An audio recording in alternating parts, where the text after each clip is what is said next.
For our listeners who aren't aware of what XGBoost is, Matt, just fill us in kind of generally on what this algorithm is and maybe how it's different from other kinds of models out there for classification problems. Sure.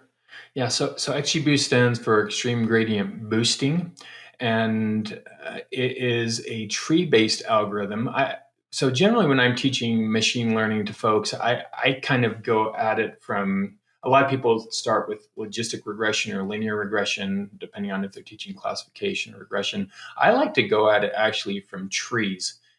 So I will teach decision trees first, and I'll start off with the decision stump, which is basically an if statement, and it's saying, if you look at all of the columns in your data and we're trying to predict a label for something, which value in each column will give you the cleanest split?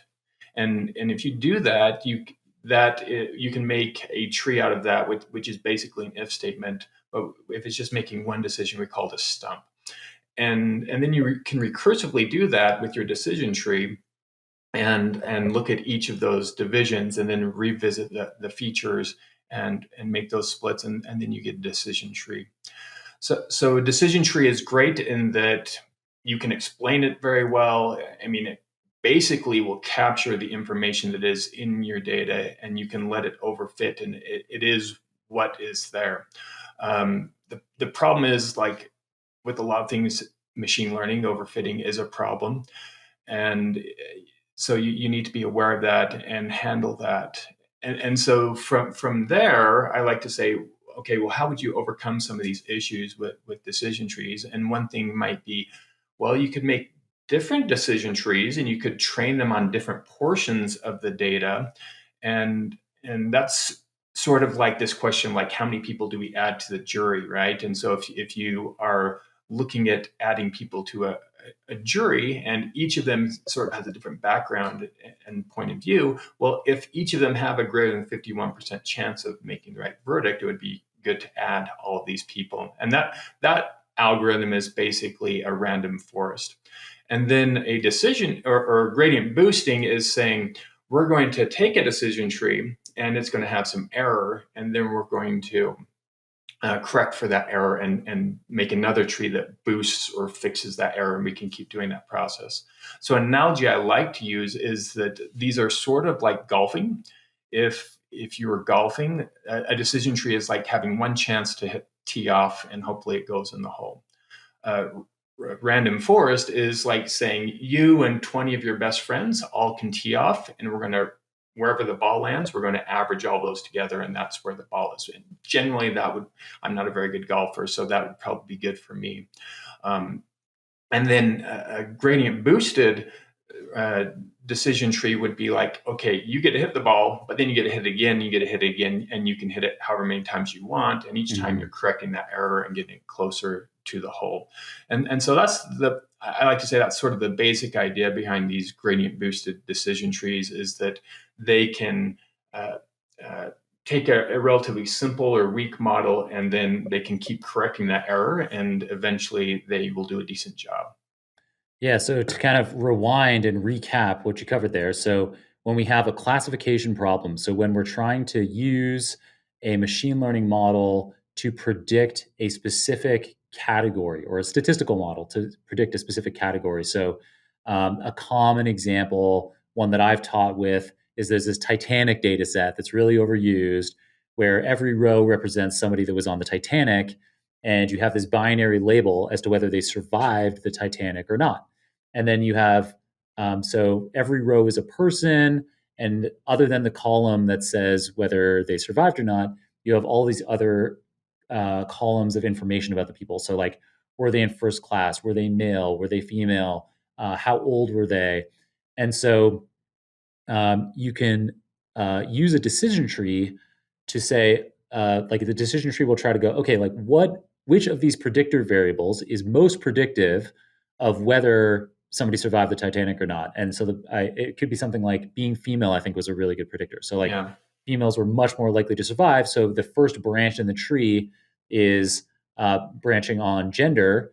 And because you're like, if if they were the female gender, they were very likely to survive, male or not. And then you can go from there and say, okay, within the females and separately within the males, what was the next biggest factor? Was it age? Was it fair class? And you continue down the decision tree like that. And so that gives you like a single decision tree. But as you're saying, these decision trees can be highly prone to overfitting to specifically the training data, meaning that they don't generalize well to data that they haven't seen before. And so, a common approach, you mentioned it there, the random forest, that idea of having multiple jurors. So you can have not just one decision tree, but as many decision trees as you like. So you might have 10 or 100. And and for each of those decision trees in the random forest, you end up with slightly different answers because you'll like remove some of the cases in the data, or you'll remove some of the predictor variables randomly from each of the decision trees. So you end up with 10 or 100 or 1,000 or whatever different decision trees that together form this random forest. And that can resolve the overfitting problem that we see with a single decision tree. However, this XGBoost approach that you described of having multiple of these decision trees, where instead of just randomly removing data or randomly removing parameters like we do with a random forest, with XGBoost, you're specifically honing in on where does my decision tree make mistakes? Your golf ball analogy was awesome. I've never heard that one before. Like this idea of like having multiple swings to just get you closer to the perfect shot, closer to the perfect prediction with each subsequent tree in the boosted model. And so that concept ends up being really powerful.